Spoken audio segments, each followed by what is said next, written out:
someone hurts me, we go home and we have iced tea we drink. And we think of 5 of the nicest things we can about that person that's hurt us. And we forget about it.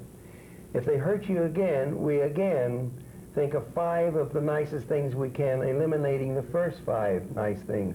If they hurt me the 3rd time, I light a candle, I pretend they're dead. You can't bring back the dead, you have respect for them. And that way I play not God. They're gone, and I don't think of them, and nor do I hate them for anything. I don't hate my enemies because I made them. Well, you don't always make them. Sometimes they decide they are your enemies. No. Those are the ones that you should always keep in touch with, is your enemies. Because your friends, you never know what they're going to do, but your enemies, you can check up on them pretty quick. What's your favorite character of all the Clem and... Oh, the one that had the best script. Well, you mean that when I was in television? Yeah, but you must have a special place in your heart for one of them. No, they're all the same. They're all part of me. I'll tell you a funny thing. Well, I had it was funny to me. When I had my appendix removed, I had 5 appendix. Not one, I had 5, the little things that were sticking out, and it looked like a glove, a cow, you know.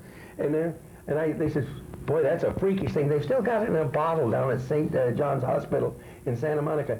It's the most unusual thing. I said, yeah, 1 for each character. One was for Freddie, one was for Clem, one was for Dad. But I live those people, you know. Do you still do the old man that watches the parade? If the audience asks for it. I haven't. Oh, it's been a long time. I didn't do it in Reno when you were there, did I? No. Unless the audience asks for it. You see, when they come into the theater, they'll receive a program, and they can pick what they want to see. And they request it. See, that way the audience writes the show. I don't write it. They do. And then they're a part of the show. That's the secret of comedy, making the audience a part of what you're doing. Do you teach ever when you... I play the colleges. I play a lot of colleges. I go in residence for 3 days before my performance, my concert. And I do a 2-hour show. They play my music to back up with usually a symphony orchestra of anywhere from 32 up to 65. And I had Eugene Ormandy at the... Yes. And I've written 64 symphonies. London Philharmonic recorded 4 of them. In your spare time? Yes, I have over 18,000 musical selections. You hear my music all day and you don't know it's mine. You hear on Muzak. Can I get you to hold off just for a second? I think we have less than a minute. And could you ask them for program audio, please? We're still in making ends meet. 30 seconds, Carol. Oh my Lord, you have to follow John McClure. Who's John he? McClure and making ends meet. What's that, a doctor operation there? He tells you how to fix There goes my appendix again. It's like there's a lot of meetup on this program, I tell you. Yeah. Well, he'll be a surgeon in no time. Well, he's got sharp knives. I always try doing that, and it... There we go.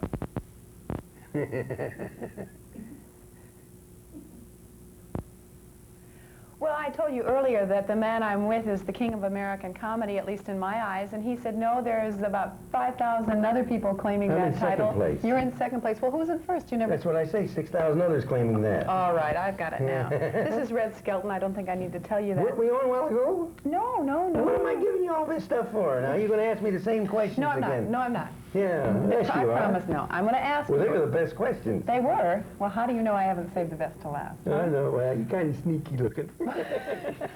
Never try and interview a comedian. No. I got a question answered earlier, but when I was driving down here, my fondest dream was to hear you say that you were going to re-release all those wonderful old shows, and you are. They're right? coming back in the fall. I don't know what station will pick them up here, but they're going into syndication, the full-hour program. And if they want just a half hour, I can't do it. There's 2 reasons I can't. Number 1, it would be too expensive to cut it out, because there's a union rule now that you have to pay the people twice what they would receive and every time it's run. So you couldn't do that. Another thing, too, I'm syndicating them myself. That way the station can get them much less, for less. And then going through a middleman. Going through a middleman. They're getting to me direct. That 40% that they would take off of the top is now going back to the station. Do people say, I want my children to see what I saw? Doesn't that make you feel good? Yes, a lot of the young people in the colleges that I play, they come up and they say, a lot of times young men will come up and will cry. And they say, I want to thank you for my childhood. And when are you coming back? Because we want our children to see the kind of entertainment that we saw.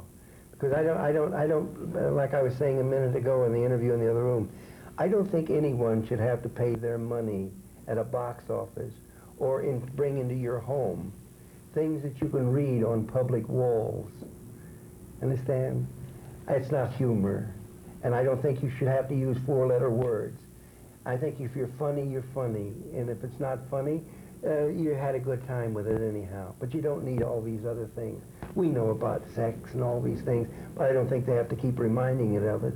If this country has this many people now not knowing what they were doing, why they weren't trying to teach them anything for it? You've got an excellent You talk point about there. an overpopulation, they'd have it then, you know? I want to ask you about current comedy shows. Some of the most popular ones are some of the sitcoms like Three's Company, and some of the more popular just sketch shows are like Saturday Night Live and Fridays, and Benny Hill, as you mentioned in some of your comments earlier. How do you feel about this kind of humor that we're seeing Well, on television? I don't think it's humor.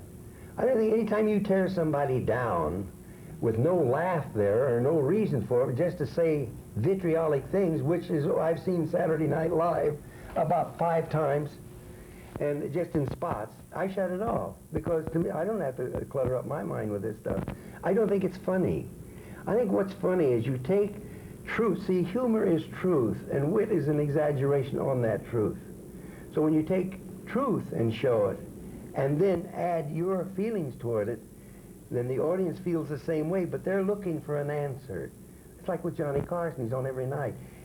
When I say to him, I say, Johnny, why do you keep referring to your jokes as if though they're bad? They'll believe it after a while. When he says something, it's topical.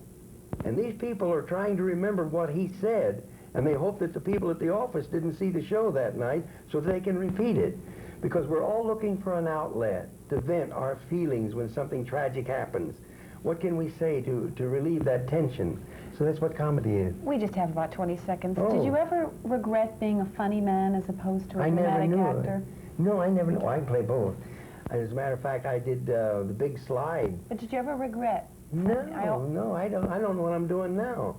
So, no, if I had my life to live over, I would live it exactly and do exactly the same thing I did before, wrong or right, because if I didn't, I wouldn't be sitting here now going into these lovely people's homes. Well, thank you very much for being with us today, Thank Red you. Skelton. He's at Exarban this week, so you might be sure and catch it if you have tickets. And that's the only way you can get in is if you already have tickets. Well, George is next with the weather.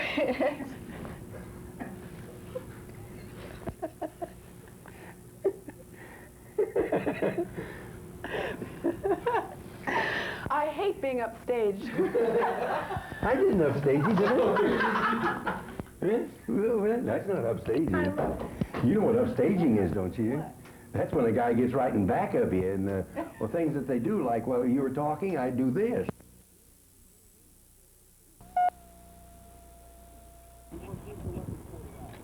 Comedian Red Skelton got a somewhat embarrassing welcome to Baltimore. Billboards all over town misspelled his name, like this one on 41st Street. It said Skeleton instead of Skelton. So, Mayor Schaefer and the good-natured comic took action to change that and even get more publicity for Skelton's upcoming benefit appearance for the Madonna School. See you all on Saturday night, 8 p.m. at the Civic Center. We still have some nice tickets left for you. They're trying to get enough money together to buy some new spellers. You know, but before we were going to go up there and actually take that E out, but I looked at that drop down there. Oh, I'll do it. You will? Oh, sure. I got a lot of guts, no brains. Oh, yeah. Well, I tell you what I'll do. I'll hold the ladder if you want to go up there. The mayor had second thoughts of going up the ladder, not Skelton, who avowed that he used to do his own stunts in the movies. So Skelton went up to change the sign, painting over the extra E in his name. Misspelling didn't stop Skelton's ability to crack jokes. Baltimore's a beautiful place, and I think they should keep the city going. It's really beautiful if you ever get it finished. No, it's nice just to be here. I don't like to say too much because sometimes you can blow your own horn and sound taps at the same time, you know. No matter how you spell his name, Red Skelton proved again that he's a good sport and good-natured. Jim Mustard, Action News, Hamden. Each for the birds.